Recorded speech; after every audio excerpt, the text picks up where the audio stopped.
So বন্ধুরা দেখেন মানে স্কুল ছুটি দিয়ে আর কি খেত দিয়ে মেলা দিছি মাসের ক্ষেতের উপর দিয়া মানে আল খেত দিয়ে আর কি আল দিয়ে আর কি ক্ষেতের আল দিয়ে মেলা দিছি দেখেন কি সুন্দর মোটর বাড়িতে অজগর সাপের নাগাল পাইপটা ফেলাই দিয়েছে মানে ক্ষেতের মাঝখান দিয়ে দেখেন তো দেখতে পাচ্ছেন কি সুন্দর মানে চিকন চিকন আল দিয়ে আর কি মেলা দিছি পিছলে গেলে খেতের ভিতরে ঢুকে যাবো আর কি।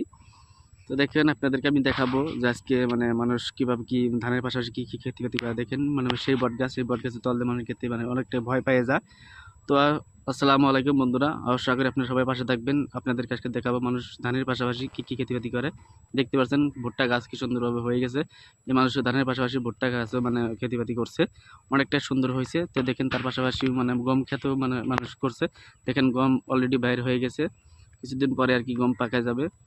তো দেখতে পাচ্ছেন ভুট্টা গাছের এই ক্ষেতের আইলগুলো কি সুন্দরভাবে চিকন চিকন করে মানে কাটাকাটি করছে, যাতে কোনো ধরনের মানুষ হাঁটাহাঁচলা করতে না পারে। কিন্তু আমি কষ্ট করে আর কি মানে যাচ্ছি আর কি বাড়িতে।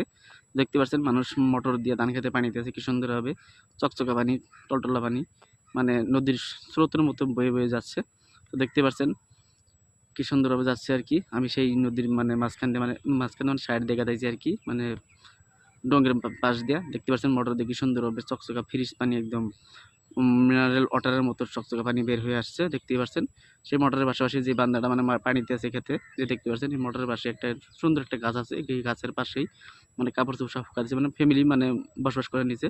দেখতে পাচ্ছেন এই ক্ষেতটা, এই দাগের ভিতরে একমাত্র ক্ষেত, যে ক্ষেতটা আমাদের কোনো ধরনের খেতি করা নেই আর কি। মানে মানুষটা মানে জিরানি নিতে আসছে, ক্ষেতটা জিরানি নিতে আসছে। দেখতে পাচ্ছেন মানে কি সুন্দরভাবে কালি জিরা মানে মানুষ খেতি করছে, সুন্দর হয়েছে কালিজিরা। তো দেখতে পাচ্ছেন আজকে আমি আপনাদেরকে সব কিছু দেখালাম মানুষ কি ধানের পাশাপাশি কি কি খেতি করে। তো আজকের মতো বলে এখানে ভালো।